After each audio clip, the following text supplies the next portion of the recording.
کہ جو صحابہ نے 18 باندیاں رکھیں, وہ یہ بھی کہتا ہے حضرت علی کی 17 باندیاں تھیں, ہیں بھائی, مغیرہ بن شعبہ کی, حضرت خالد بن ولید کی پتہ نہیں 25-30 کتنی باندیاں تھیں. تو کہتا ہے یہ بھی تو عیاشی ہے. تو ان بیچاروں میں اتنی سینس نہیں ہے کہ حضرت علی نے اگر 17 باندیاں رکھیں تو یہ اس کی علامت تھی نا, حضرت علی نہیں رکھتے تو پھر کوئی اور رکھتا ان کو, ہے بھائی, پھر اس پر اعتراض ہوتا.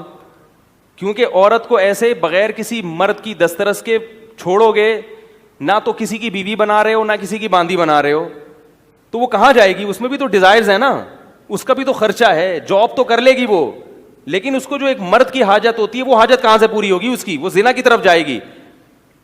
حضرت علی نے 17 باندیاں رکھی, فلانے نے 18 رکھی, اس کا مطلب باندیاں اتنی بڑی تعداد میں تھیں کہ ان کو ٹھکانہ دینے والا کوئی تھا ہی نہیں. تو اسی طرح سے بھائی تم 18 رکھ لو, تم 25 رکھ لو, تم 50 رکھ لو, سمجھ آ رہی ہے نا بات, تاکہ ان کا ریلیشن صرف تم سے ہو, تمہارے علاوہ کسی اور سے نہ ہو. گوروں کی نظر میں ایک عورت کے 20 مردوں سے تعلقات ہو جانا یہ کوئی برائی ہے ہی نہیں, تو ان کو یہ چیز سمجھ میں آئے گی نہیں. جو مذہب غیرت سکھاتا ہو, جو کہتا ہے کہ ایک عورت ایک وقت میں ایک ہی مرد کی دسترس میں ہوگی, یہ غیرت اور حمیت کی بات ہے. اس سے نسب بھی محفوظ رہتا ہے. 10 آدمیوں سے اس کے تعلقات ہو گئے تو ایک تو وہ لوگ اس کو عزت بھی نہیں دیں گے, 10 لوگ وہ ٹیشو پیپر کی طرح استعمال کریں گے, پھینک دیں گے اس کو. جبکہ آپ کو جب پتا ہوتا ہے یہ میری باندی ہے تو آپ پھر اسے بڑھاپے میں بھی نہیں چھوڑتے. آپ کو پتا ہے اس نے میرا ساتھ دیا ہے, میری بیوی. لوگ بیویوں کو بڑھاپے میں چھوڑتے ہیں کیا؟ جوانی میں تو چھوڑ دیتے ہیں, بڑھاپے میں نے نہیں دیکھا کوئی چھوڑتا ہو. دنیا چھوڑ دے گا, بیوی نہیں چھوڑے گا.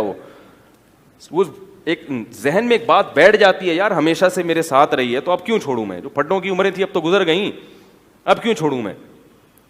تو یہ چیزیں ان کی سمجھ میں, جو اعتراض کرنے والے ہیں نا, وہ اس ماحول میں آئیں گے, کچھ دن رہیں گے, کچھ حیا شرم غیرت پیدا کریں تو پھر انشاءاللہ بہت سی چیزیں سمجھ میں آئیں گی. ایک صاحب مجھے کہنے لگے اعتراض کہ وہ افریقہ کی ایک ریاست ہے, وہاں ہر آدمی نے 4 بیویاں رکھی, ہر آدمی نے 4 بیویاں رکھی. یہ کیا ہے یار, یہ تو عیاشی ہے. میں نے کہا اس کا مطلب وہاں عورتیں اتنی ہیں کہ ہر آدمی کو 4 مل جاتی ہیں. اگر وہاں وہ لوگ ایک رکھنا شروع کر دیں تو اتنی عورتیں وہ کون رکھے گا؟ پھر ان عورتوں پہ بھی ظلم ہوگا, مردوں پہ بھی ظلم ہوگا.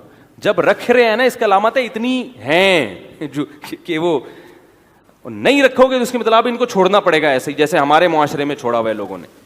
تو یہ اعتراض ہے. رہا یہ مسئلہ کہ آج کل ایگریمنٹ جو ہوا ہے بین الاقوامی, تو وہ ایگریمنٹ کو پورا کرنا ضروری ہے, اس لیے کہ ایک تو ایگریمنٹ ہو گیا, اب غلام اور باندیوں کا سسٹم ہم نہیں لا سکتے. دوسرا یہ کہ اس میں مسلمانوں کا فائدہ ہے, کیونکہ مسلمان کمزور ہیں. اگر غلام باندیوں کی اجازت دے دی جائے تو وہ ہماری عورتوں کو غلام بنانا شروع کر دیں گے, اور اسلام اس کی اجازت نہیں دیتا کہ کوئی مسلمان عورت کسی غیر مسلم کی کسٹڈی میں جائے, کیونکہ اسلام اس چیز کو پسند نہیں کرتا. کیوں نہیں کرتے؟ ہمارے گھر کا معاملہ ہے, یہ غیرت کا معاملہ ہے, ٹھیک ہے نا. کیونکہ الاسلام یعلو, اسلام ایک دین فطرت ہے, حیا داری کا مذہب ہے. تو مسلمان اسلام میں قانون ہے کہ عورت ہمیشہ اپنے ہم پلہ میں یا اپنے سے برتر کے پاس جائے گی, اپنے سے کمتر کے پاس نہیں جائے گی.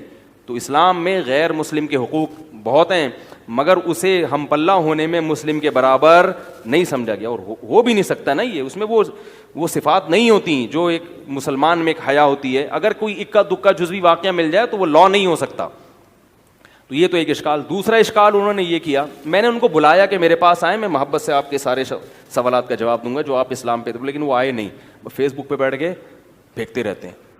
میں ان کو بولا کہ آپ آئیں, ہمارے سر پہ سینگ نہیں لگے ہوئے, ہم ٹکر نہیں ماریں گے, بٹھائیں گے, محبت سے آپ سے بات کریں گے. ہو سکتا ہے کوئی آدمی کسی کو شیطان نے بہکایا ہو.